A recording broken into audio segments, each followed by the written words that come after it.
বল্টুবাবু ভীষণ ভীতু মানুষ, কিন্তু কপাল খারাপ, তার অফিসের ট্রান্সফার হলো এমন এক গ্রামে যেখানে একটা ডাকবাংলা ছাড়া থাকার জায়গা নেই। লোকে বলে সেখানে এক পেটুক ভূত থাকে। রাত 2টো। বল্টুবাবু বিছানায় শুয়ে ভাবছেন কাল সকালে কি খাবেন। হঠাৎ রান্নাঘর থেকে টং টং শব্দ শোনা গেল।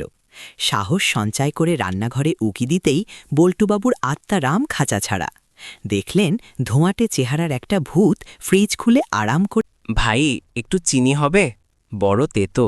বল্টুবাবু ভয়ের চোটে থতমত খেয়ে জিজ্ঞেস করলেন, আপনি ভূত হয়ে করলা খাচ্ছেন কেন? তখন ভূত বাবাজি তাকে একটা ছোটখাটো লেকচার দিতে শুরু করলেন।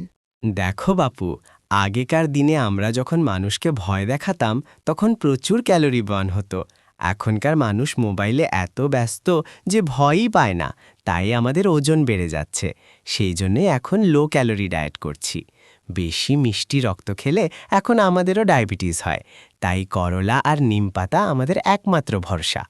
শোনো, ভূত হতে গেলে হাড় মজবুত হওয়া দরকার, তাই ক্যালসিয়ামের জন্য আমি এখন রোজ 1 গ্লাস করে দুধ আর সজনে ডাঁটা খাই। বল্টুবাবু বুঝলেন এই ভূত নির্দোষ। তিনি আলমারি থেকে এক কোটো রসগোল্লা বের করে দিলেন। ভূতটা ওটা দেখে আঁতকে উঠে বলল, ওরে বাবা, ওটা বিষ। ওতে প্রচুর কার্বোহাইড্রেট আছে। আমি বরং তোমার ওই ওটসের প্যাকেটটা নিয়ে যাই। এই বলে ভূতটা এক প্যাকেট ওটস আর একটা শসা নিয়ে জানলা দিয়ে হাওয়া হয়ে গেল। বল্টুবাবু বুঝলেন মানুষের চেয়ে ও এখন ভূতেরা তাদের হেলথ নিয়ে বেশি সচেতন।